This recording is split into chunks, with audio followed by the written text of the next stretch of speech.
प्रिय विद्वान साथियों, गुड मॉर्निंग, नमस्कार, सुप्रभात, खम्मा गणी गणी। आज के हम यूट्यूब ऑनलाइन प्लेटफॉर्म के माध्यम से यूनानी भूगोल वेत्ताओं के बारे में कुछ महत्वपूर्ण तथ्य और जानकारी देने जा रहे हैं। मैं आशा करता हूं कि आप लोग एकदम मस्त दुरुस्त और एक्टिव होंगे और गुड हेल्थ होंगे और आप अपने लक्ष्य को प्राप्त करने के लिए उत्सुक होंगे। तो आज हम देखिए यूनानी या ग्रीक भूगोलवेत्ताओं के संदर्भ में कुछ जानकारियाँ दे रहे हैं। मैं लगभग ये बताता हूँ कि आप लोग जो ये ग्रीक और यूनानी भूगोलवेत्ताओं के संदर्भ में जो जानकारी दे रहा हूँ वो पढ़ने के लिए काफ़ी महत्वपूर्ण साबित होगी और पढ़ने में मददगार होगी। और इसको पढ़ने से ही काफ़ी लगभग 80% सिलेबस कवर हो जाएगा यूनानियों से संबंधित।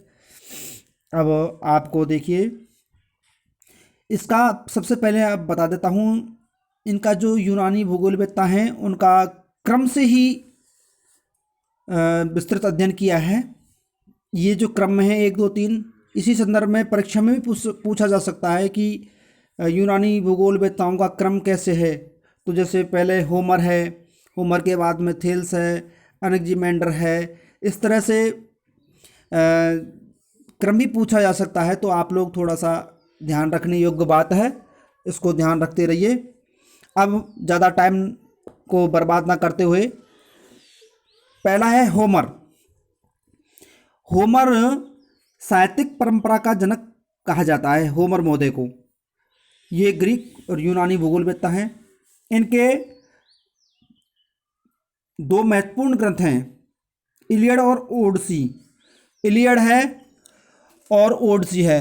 अब ओडिसी में तो स्पार्टा युद्ध के बारे में बताया जाता है और इलियड है वो भी स्पार्टा युद्ध के बारे में विवरण प्रस्तुत करता है। अच्छा, अगला है होमर महोदय ने 4 हवाओं का विवरण भी दिया है। क्या दिया है? 4 हवाओं का विवरण दिया है, जो बोरस है, नोट्स है, जेफेरस है, ह्यूरस है। अब बोरस उत्तर से दक्षिण की ओर चलने वाली, नोट्स दक्षिण से उत्तर चलने वाली, जेफेरस पश्चिम से पूर्व चलने वाली और ह्यूरस पूर्व से पश्चिम में चलने वाली। एक उन्होंने महत्वपूर्ण तथ्य भी बताया है कि सिमेरी मानस एक क्षेत्र है, वो अत्यधिक लंबी रातों वाला प्रदेश है। संभवतः वो नॉर्वे से संबंधित क्षेत्र माना उन्होंने। तो ये ज़्यादातर होमर महोदय से संपूर्ण जानकारी दी गई है, काफ़ी है लगभग, इससे और कोई नहीं है। थेल्स महोदय है अगले दूसरे नंबर पर। तो ये देखिए, थेल्स महोदय गणितीय और प्राकृतिक विज्ञान का जनक माना जाता है या कहा जाता है। इन्होंने 2 समांतर रेखाओं और उनको काटने वाली एक तिरछी रेखा से निर्मित कोणों का विश्लेषण प्रस्तुत किया है। अब सबसे पहले और सबसे महत्वपूर्ण बात इनकी यह है कि वह प्रथम विद्वान है जिसने वर्ष को 365 दिनों में विभाजित किया है, बांटा है। तो पूछा जा सकता है कि वह प्रथम विद्वान कौन से हैं जिसने वर्ष को 365 दिनों में बांटा है। वो थेल्स महोदय के संदर्भ में है। वह प्रथम विद्वान है जिन्होंने नील नदी को 2 नदियों से संबंधित माना है। नील नदी है जो 2 नदियों से संबंधित है, एक बहेल गजेल जिसको सफ़ेद नील कहते हैं, एक बहेल अजरक जिसको नील नदी या नीली नदी कहते हैं। ठीक है। अगला, उन्होंने सर्वप्रथम पृथ्वी को मापने का भी कार्य किया था। इन्होंने पृथ्वी को मापने का कार्य सर्वप्रथम थेल्स महोदय ने किया था। अब थेल्स महोदय के संदर्भ में और भी बातें हैं। पृथ्वी को तैरती दिश माना है इन्होंने, तस्त्री के नुमा, तैरती तस्त्री नुमा पृथ्वी को माना है। तो थेल्स थे और ते एक ही बात है। ज्यामितीय प्रयोगों का जनक भी कहा जाता है। थेल्स महोदय को सूर्य ग्रहण की भविष्यवाणी का श्रेय भी दिया जाता है। ये तो थेल्स से महत्वपूर्ण संबंधित जानकारियाँ आपको दी गई हैं। अब है अगला एनेक्जिमेंडर। इन्हें मानचित्र कला का जनक कहा जाता है, एनेक्जिमेंडर को। अच्छा, इन्होंने संसार का प्रथम मानचित्र प्रस्तुत किया है। जो वर्तमान संसार को इन्होंने 3 महाद्वीपों में डिवाइड किया है, तात्कालिक संसार को यूरोप, एशिया, लीबिया का अर्थ है यहाँ पर अफ्रीका के रूप में प्रदर्शित किया। यह प्रथम विद्वान हैं जिन्होंने पृथ्वी पर जीवन का आरंभ सागरीय क्षेत्र से माना है। सर्वप्रथम इन्होंने नोमोन यंत्र का आविष्कार किया, जो बेबीलोनियाई सभ्यता या उल्लेखों के आधार पर किया। इन्होंने यूनानी नदियों के देवता को ओशन कहा है। तो ये एनेक्जिमेंडर महोदय के संदर्भ में कुछ महत्वपूर्ण जानकारियां हैं। अब है अगला पाइथागोरस। पाइथागोरस मतलब सर्वप्रथम इन्होंने पृथ्वी को गोल बताया है। गो से मतलब गोरस और गो से मतलब गोल। इनके द्वारा त्रिभुज की तीनों कोणों के योग का 180 डिग्री स्वीकार किया गया है। इन्होंने चंद्रमा के द्वारा जो ज्वार भाटा की घटनाएं होती हैं, इनसे संदर्भ में भी पाइथागोरस ने महत्वपूर्ण तथ्य दिए हैं। अब है अगला हिकिटियस। इन्हें भूगोल का, सर्वप्रथम तो देखिए, भूगोल का पिता, प्राचीन भूगोल का पिता, प्रादेशिक भूगोल का जनक या फादर कहा जाता है। इनके द्वारा लिखे गए ग्रंथ जसपीरिडियस को विश्व का प्रथम प्रादेशिक भूगोल का ग्रंथ माना जाता है। इसके 2 खंड हैं। अगली महत्वपूर्ण पुस्तक है उनकी डिक्शन ऑफ द अर्थ। एक महत्वपूर्ण पुस्तक और भी है, पेरिप्लस, एक journal survey of the invented world. इन्हें यूनानी गद्य का लेखक कहा जाता है, हिकेटियस महोदय को। तो देखिए, ये हैं जो जसपीरिडियस जो पुस्तक लिखी है, वो 2 खंडों में है। प्रथम खंड में यूरोप और दूसरे खंड में लीबिया और एशिया का वर्णन प्रस्तुत किया गया है। इसी पुस्तक में पहली बार विश्व का व्यवस्थित वर्णन प्रस्तुत किया है। अब अगला है इनका महत्वपूर्ण ऐतिहासिक ग्रंथ जेनोथोलॉजी भी है। इनके द्वारा भारत के उत्तर पश्चिमी भाग में स्थित गांधारी प्रदेश का उल्लेख मिलता है। और देखिए, हरकेनियन को इन्होंने कैस्पियन सागर जो है वर्तमान में, उनको हरकेनियन के नाम से संबोधित किया। टनाइस या टेनस, इसको डॉन। ईस्टर जो वर्तमान में डेन्यूब नदी है, उसको ईस्टर माना। कांस्य फ्रांस को माना।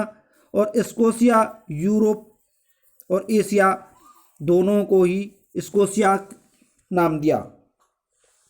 अब अगला है हेरोडोटस। इन्हें इतिहास या ऐतिहासिक भूगोल का जनक कहा जाता है। इन्होंने नील नदी के डेल्टा के लिए त्रिभुज, उल्टा त्रिभुज के संकेत का प्रयोग किया है। इस आधार पर अनेक कट्टर निश्चयवादी माना जाता है। इन्हें कट्टर निश्चयवादी माना जाता है। इन्होंने सर्वप्रथम विश्व मानचित्र पर यामोत्तर रेखाएं खींचने का प्रयास किया है। ये हेरोडोटस से महत्वपूर्ण जानकारियां हैं। और अगला है, इन्होंने सर्वप्रथम विश्व को 3 भागों में विभाजित किया है। सर्वप्रथम कैस्पियन सागर को आंतरिक सागर बताया है। तापमान और पवन में सहसंबंध बताया है कि तापमान बढ़ेगा तो पवन की गति किस प्रकार से रहेगी, तापमान घटेगा तो पवन की गति किस प्रकार से संदर्भित बताया है। प्रथम विद्वान थे जिन्होंने लाल सागर को एशिया और अफ्रीका को अलग करने वाला माना है। भारतीय प्रजाति के लिए हिनेटू शब्द का प्रयोग किया इन्होंने। इनकी पुस्तक हिस्ट्री ऑफ असीरिया और हिस्टोरोग्राफी है। अब यहाँ पर भी एक महत्वपूर्ण तथ्य और याद रखने योग्य है, जो वर्तमान में वैज्ञानिकों के द्वारा जो पृथ्वी की आयु मापी गई है वो 4.6 अरब है, जो हेरोडोटस महोदय के द्वारा बताई गई, जो वर्तमान में सत्य साबित होती है। हिंद महासागर को इन्होंने इरिथ्रियन सी कहा है, काला सागर को यूग्जियन सी कहा है। इतिहास को भौगोलिक दृष्टि से तथा भूगोल को ऐतिहासिक दृष्टि से पढ़ा जा सकता है, उन्होंने ये कोटेशन दी है। तो ध्यान रखने योग्य बात है, हेरोडोटस ने इतिहास को भौगोलिक दृष्टि से और भूगोल को ऐतिहासिक दृष्टि से पढ़ा जा सकता है, इस संदर्भ में है। अगला है हिप्पोक्रेटस द्वितीय या सेकंड। इन्होंने चिकित्सा भूगोल का या जलवायु विज्ञान का जनक कहा जाता है। इनकी महान पुस्तक एफोरिज्म और अन्य पुस्तक महत्वपूर्ण on air water and places, ये 2 महत्वपूर्ण पुस्तकें हैं उनकी। जलवायु विज्ञान के जनक के रूप में प्राथमिकता हम्बोल्ट और अरस्तु को दी जाती है। ध्यान रखने योग्य बात है, हिप्पोक्रेटस को भी जलवायु विज्ञान का जनक कहा जाता है, परंतु सबसे पहले जो प्राथमिकता होगी हम्बोल्ट और फिर उसके बाद में अरस्तु और तीसरे नंबर पर हिप्पोक्रेटस द्वितीय को प्राथमिकता दी जाएगी। अब अगला है प्लेटो महोदय। प्लेटो महोदय मस्तिष्क, चौड़े मस्तिष्क के आधार पर इन्होंने प्लोटी की संज्ञा दी गई है। निगमनात्मक पद्धति का प्रमुख समर्थक माना जाता है। इनके द्वारा लिखित ग्रंथ रिपब्लिक में पर्यावरण, राजनीति, प्रशासन व भौगोलिक विवरण प्रस्तुत किया है। यूनानी की बंजर भूमि के लिए अतिका शब्द का प्रयोग किया गया है। ध्यान रखने योग्य बात है, बंजर भूमि के लिए अतिका शब्द का प्रयोग किया गया है। इनके द्वारा दिया गया दर्शन या चिंतन के रूप में न्याय ऑफ सिद्धांत या ग्लोरी ऑफ आइडिया के रूप में प्रस्तुत किया गया है। अब अगला अरस्तु महोदय। अरस्तु आगमनात्मक पद्धति का उपयोग करते हैं। इनके द्वारा जीव की उत्पत्ति के लिए स्वतः जननवाद का सिद्धांत प्रस्तुत किया। इन्हें मौसम विज्ञान का जनक कहा जाता है। इनकी महत्वपूर्ण पुस्तक मीटियोरोलॉजिका लिखी गई है, जिसमें बरसन, बादल, निर्माण, जलीय चक्र का सिद्धांत प्रस्तुत किया गया है। निश्चयवादी विचारधारा के समर्थक माने जाते हैं अरस्तु महोदय। इनका महत्वपूर्ण कथन एशिया व अफ्रीकी लोगों की प्रवृत्ति दासता की होती है, जबकि यूनान क्षेत्र सर्वोत्तम स्थिति रखता है। सर्वप्रथम इनके द्वारा निश्चित तर्कों के आधार पर पृथ्वी को गोल बताया गया है। अब देखिए, यहाँ ध्यान रखने योग्य बात है, पाइथागोरस ने तो गोल बताया पर उन्होंने तर्क नहीं दिए, परंतु ये जो अरस्तु महोदय हैं इन्होंने निश्चित तर्कों के आधार पर पृथ्वी को गोल बताया। सर्वप्रथम सौदेशवादी अरस्तु था। सर्वप्रथम जलवायु कटिबंधों का निर्धारण किया। अब यहाँ पर इसको ध्यान रखने की बात है, जो सर्वप्रथम या जो प्रथम बार जिस भी विद्वान ने कथन दिए हैं या कोई भी बात बताई है उसको ध्यान रखने योग्य है। इनकी पुस्तक है politics, history of animals, part of animals, movement of animals, treaties of on the earth. ये 5 पुस्तक अरस्तु महोदय की हैं। अगला है थियोफ्रिस्टस। अगला कौन सा है? थियोफ्रिस्टस है। इन्होंने वनस्पति भूगोल व जैव भूगोल का जनक कहा जाता है। क्या कहा जाता है? वनस्पति और जैव भूगोल का जनक कहा जाता है। इनका प्रमुख ग्रंथ Historia plantarum, history of plants माना जाता है। ये थियोफ्रिस्टस से संबंधित जानकारियां हैं। इनके द्वारा वनस्पति और जलवायु का मानव जीवन पर पड़ने वाले प्रभाव का अध्ययन किया गया है। अगला है हिपार्कस। इन्हें खगोल विज्ञान के महत्वपूर्ण अध्ययन के लिए जाना जाता है। खगोल शास्त्री थे ये। इन्होंने कई नक्षत्रों की सूची तैयार की जिसका उपयोग टॉलमी ने भी किया। जो इनके द्वारा हिपार्कस महोदय के द्वारा नक्षत्रों की जो सूची तैयार की उस सूची को टॉलमी महोदय ने भी उपयोग किया है। अगला है सर्वप्रथम इन्होंने विषुवत रेखा व पूर्ण देशांतरीय दूरी का जाल निर्मित किया। सर्वप्रथम मेसोपोटामियाई सभ्यता के आधार पर विषुवत रेखा को 360 डिग्री में विभाजित किया। ये भी ध्यान रखने योग्य है। सर्वप्रथम मानचित्र प्रक्षेपों की संकल्पना प्रतिपादित की है हिपार्कस महोदय ने। इससे संबंधित हिपार्कस महोदय से संबंधित महत्वपूर्ण तथ्य और जानकारियां हैं। समरूपीय या गोलीय और लंबरेखीय या लंबकोणीय दो महत्वपूर्ण प्रक्षेप तैयार किए हैं इन्होंने। एस्ट्रोलेब का आविष्कार किया। त्रिविमीय मंडलाकार से द्विविमीय मंडलाकार आकृति में परिवर्तन किया। क्लाइमेटा यानी अक्षांश पेटियों का विभाजन भी किया है। अगला है इरेटोस्थनीज।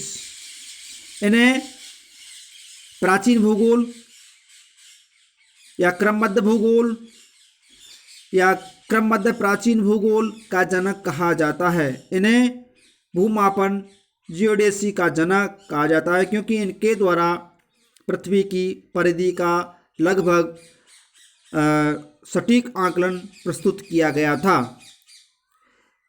इन्होंने विषुवत रेखा और भूमध्य रेखा का मापन प्रस्तुत किया।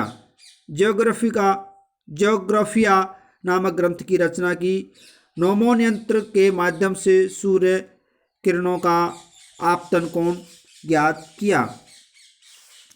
अब देखिए जो इन्होंने जियोग्राफिया नामक ग्रंथ की रचना की है, इससे ज्योग्राफी शब्द की उत्पत्ति मानी जाती है।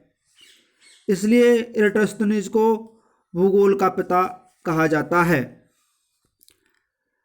अब नोमोन यंत्र के माध्यम से जो आपतन कोण ज्ञात किया है वो पृथ्वी के केंद्र से कोण का सही आकलन करते हुए पृथ्वी की विषुवत रेखा का आकलन या मापन किया है।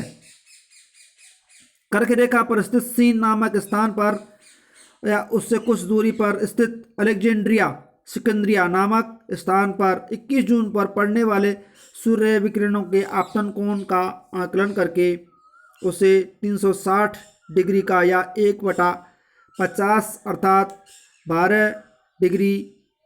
7 डिग्री 12 सेकंड मिनट का माप लिया गया है। इन दोनों स्थानों के मध्य की दूरी को ज्ञात करने के पश्चात उसे 50 से गुणा करके पृथ्वी की परिधि अथवा विषुवत रेखा की लंबाई ज्ञात कर ली गई है। अब जियोग्राफिकल एनसाइक्लोपीडिया ग्रंथ की रचना इन्होंने की है। सर्वप्रथम अक्षांश व देशांतर का प्रयोग किया है। एक्यूमेन शब्दावली का भी प्रयोग किया है इन्होंने। इरेटोस्थनीज ने एक्यूमेन शब्दावली का प्रयोग किया है। जो एक्यूमेन का मतलब होता है आवास्य योग्य या वास योग्य स्थान के लिए किया गया है। एक्यूमेन का अर्थ है वास योग्य भूमि। अब पोसिडोनियस भौतिक भूगोल और महासागरीय विज्ञान का जनक कहा जाता है।